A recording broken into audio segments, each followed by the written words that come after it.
అండి, హాయ్ అండి. నేను మీ యోస్టోలి వసంత్, ఆర్టీసీ క్రాస్ రోడ్కి సంబంధించిన అభిమానిని. సూపర్ స్టార్ కృష్ణ గారికి, సూపర్ స్టార్ మహేష్ బాబు గారికి, సూపర్ స్టార్ మొత్తం ఘట్టమనేని ఫ్యామిలీకి వీర అభిమానిని. ఒకటి చెప్దామని వచ్చిన, ఒకటి బాధ, ఒకటి కోపం. ఒకటి చెప్తా. మొన్న SSMB 29కి సంబంధించిన గ్లోబ్ ట్రోటర్కి సంబంధించిన title reveal and glimpse event Ramoji film సిటీలో జరిగింది. బాధ అన్న కదా, బాధ చెప్పుకుంటా. ఆడ ఎల్లో పాస్లు ఇచ్చిన వాళ్ళకి 2 గంటలకు ఎంట్రీ చేశారు. ఎన్ని గంటలకి? 2 గంటలకి. 2 గంటలకు ఎంట్రీ చేసిన తర్వాత అదేమంటారు, చీరలు కాదు కదా, కార్పెట్ వేయలేదు. ఎట్లా అంటే కుప్పలు కుప్పలు పబ్లిక్ని వేసేసారు. ఇట్లా కుప్పలు కుప్పలు. వాళ్ళు ఎంత బాధపడ్డారో మేము చూసినాం లైవ్లో. నేను ఆరెంజ్ పాస్లో ఉండే, చెప్తున్నా సార్ వినండి. నేను ఆరెంజ్ పాస్లో ఉన్న వాళ్ళకి చీరలు వేసారు. చీరలు డస్టింగ్ చేయలేరు సార్, దుమ్ములో కూర్చున్నాం సార్. వాళ్ళకైతే మాకన్నా కొంచెం బాబు కనిపించిండు, కానీ ఆ ఎవరు ఎల్లో పాస్లు ఉన్న వాళ్ళకైతే కొంచెం కూడా కనిపించలేడు సార్. తెలుసా? నువ్వు ఈవెంట్ ఎందుకు పెడతావు సార్? కుప్పలు ఈవెంటు. మళ్ళీ ఏంటంటే 4 కిలోమీటర్ యూర్తల బైక్ పార్కింగ్ పెట్టిస్తున్నావు నువ్వు. బైక్ పార్కింగ్ పెట్టి 4 కిలోమీటర్లు రాను, 4 కిలోమీటర్లు పోను, చుక్కలు కనిపిస్తున్నాయి. మేమంటే వేరు, వదిలేసేది. నడిచినాం ఎట్లున్న బాధతోటి. లేడీస్ ఎట్లా నడుస్తారు సార్? సరే, అలా అని బాబు మీద ఒకేతో నడుచుకుంటూ వచ్చినాం. గుడ్. నడుచుకుంటూ వచ్చిన తర్వాత నువ్వు ఎంట్రీ అయ్యేటప్పుడు ఛార్జర్లు ఉండొద్దు, వాటర్ బాటిల్ ఉండొద్దు, ఫుడ్ ఉండదు. ఇప్పుడు ఊళ్ళలోకి వెళ్ళి వచ్చారు, వాళ్ళకి ఛార్జరే ముఖ్యం. ఛార్జర్ ఎక్కడ పెట్టుకోవాలి వాళ్ళు? చెప్పండి మీరు, చెప్పండి. మీ ఛార్జర్ కూడా తీసుకురాకపోయేది ఉండే లోపలికి, మీ ఫోన్ కూడా తీసుకురాబోతుండే, మీరు ఫుడ్ కూడా తీసుకురాకుండా. అందరూ మంచిగా తిన్నారు కదా ప్రొడక్షన్లో. మళ్ళీ వాళ్ళకేంది? 2 గంటల నుంచి 11 గంటల వరకు ఎట్లున్నారో తెలుసు మాకు, ఎంత బాధపడ్డారో. లేడీస్కి ప్రాబ్లమ్స్ ఉంటాయి. మగవాళ్ళు టాయిలెట్ వస్తేడా పోవాలా? చెప్పండి సార్, ఒక మాట అడుగుతున్నా, చెప్పండి మీరు. సరే, అట్లా బాధపడి ఈ ఈవెంట్ని చూసినాం, ఎంజాయ్ చేసినాం. నీ వల్ల కాదు సార్, మీ వల్ల అస్సలు కాదు, మా బాబు వల్ల. బాబు ఆ నంది పైన రావడం అది వేరే లెవెల్, మామూలుగా లేనే లేదు.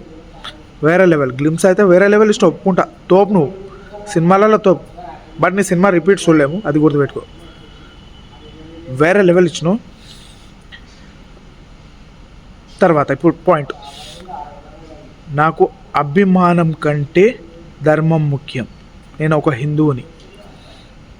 జై శ్రీరామ్, హర హర మాధవ్, శంభో శంకర, పార్వతీపతియే నమ, హరే కృష్ణ హరే రామ్, శ్రీ మాత్రే నమ. అవును సార్, నువ్వు స్టేజ్ మీద కొంచెం తేడా మాటలు మాట్లాడినావు సార్. ఎప్పుడు మా నాన్న హనుమాన్ వెనుకుంటాడు, ఇదేనా ఉండడం, దేవుని మీద కోపం వచ్చింది, దేవుడు మీద నమ్మకం లేదు. ఏంది సార్ ఈ పిచ్చి పిచ్చి మాటలు? అహంకారం నెత్తికెక్కిందా నీకు? అడుగుతున్న, అహంకారం నెత్తికెక్కిందా నీకు? ఏదో టెక్నికల్ ఇష్యూ వల్ల అయితే నీ ట్రైలర్ ప్లే కాలే 2 సార్లు.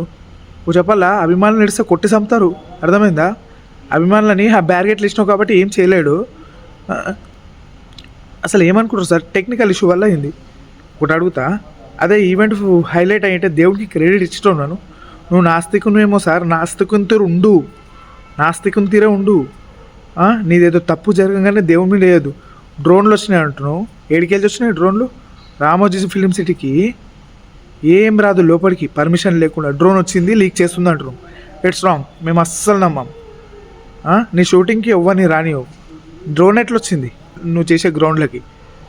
వచ్చిందే అనుకో, అదొక నువ్వు చెక్ చేసుకోలేవు, ఒప్పుకుంటా. ప్లే కాలేదు, ఏదో టెక్నికల్ ఇష్యూ వల్ల ఫ్లాప్ అయింది. 2 సార్లు ఫ్లాప్ అయింది, ఒక్కసారికి ప్లే అయింది. మాకు ప్రేమ ఉంది కదా గుండె నిండా, అందుకు ప్రేమ అయింది.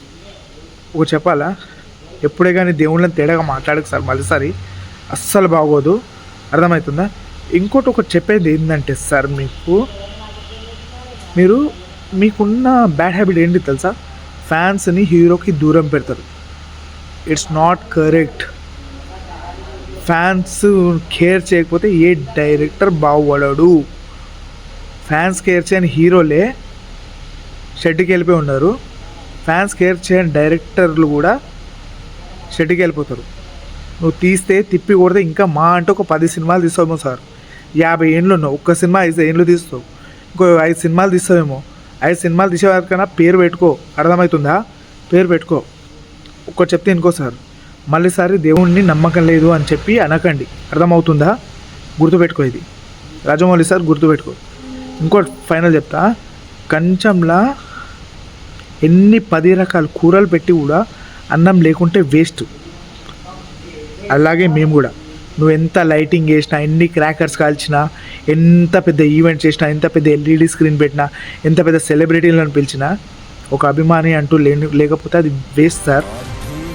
అర్థమైందా? అభిమాని లేకపోతే వేస్ట్. రాసి పెట్టుకో ఇది. అభిమానులకు వాల్యూ. షూటింగ్ వచ్చినప్పుడు కొట్టిస్తావంట అభిమానులను. ఎందుకు కొట్టిస్తావు సార్? నేను ఫస్ట్ డే షూటింగ్ వస్తే మీ అభిమానులు నన్ను కొట్టడానికి వచ్చిర్రు తెలుసా? చెప్తా, డేట్ కూడా చెప్పాలా. జనవరి 2వ తారీఖు సినిమా ఓపెనింగ్ రోజు ఎలగొట్టిర్రు. జట్టుమని మేము అభిమానులు రాగానే జట్టుమని కర్ర తిప్పుకో, నువ్వు భయపడి. ఆ భయం పెట్టుకో అభిమానులది, అర్థమైందా?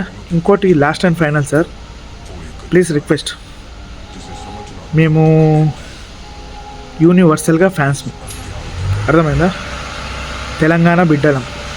మాకు సార్ అనడం తెలుసు, అండి అనడం తెలుసు, అరై అనడం కూడా తెలుసు, గాడు అనడం కూడా తెలుసు. ఆడి వారికి తెచ్చుకోకు సార్. హైదరాబాద్ వాళ్ళకి ఈవెంట్ ఇచ్చింటే ఏమవుతుండే సార్? శ్రేయాస్ మీడియా గట్టిగా చేసి పెడుతుండే. ముంబై ట్రిలైట్ ఏం చేసిరు? లడ్డు పెట్టిరు పెద్దగా, అర్థమైందా? నెక్స్ట్ టైం ఇది రిపీట్ కానీ ఒకసారి. దేవుళ్ళని మాత్రం తప్పుగా మాట్లాడితే అస్సలు ఉండదు సార్. నువ్వు నాస్తికుని అయితే నాస్తికుని దూరం ఉండు, కానీ దేవుని కోసం స్టేజ్ల మీద మాట్లాడకు. హనుమంతుడు కాదు మీకు చేసింది, దేవుడు ఎప్పుడు చేయడు. మీకు చేసిందంటే ఫ్యాన్స్ అంతా ఉసురు కలకలు ఉంది కదా, ఎండలో నిలబడి అందరు బాధపడ్డారు కదా, ఆ బాధ చూసి నీకు ఆ బాధ పాపంగా టెక్నికల్ ఇష్యూ విధంగా వచ్చింది. నెక్స్ట్ టైం గుర్తుపెట్టుకో, ఇది రిపీట్ కావద్దు, అర్థమైందా? నెక్స్ట్ అప్డేట్ వేరే లెవెల్ ఉంటుంది అనుకుంటున్నా. Will hope that next time care తీసుకో. జనరేటర్ పవర్లు అవి అనకు. కావాలంటే జనరేటర్ చేయమని చెప్పి ఒక్కొక్క ట్రాక్టర్ తీసుకొని మేమే వచ్చేస్తాం. ఒక్కొక్క జనరేటర్ తీసుకొని, లేకపోతే ట్రాన్స్ఫార్మర్లు 2 వేసుకొస్తాం. మా ఇంటి దగ్గర 2 ఉన్నాయి. ఓకేనా? అందరికీ bye, love you all. Yours truly Vasant, signing of.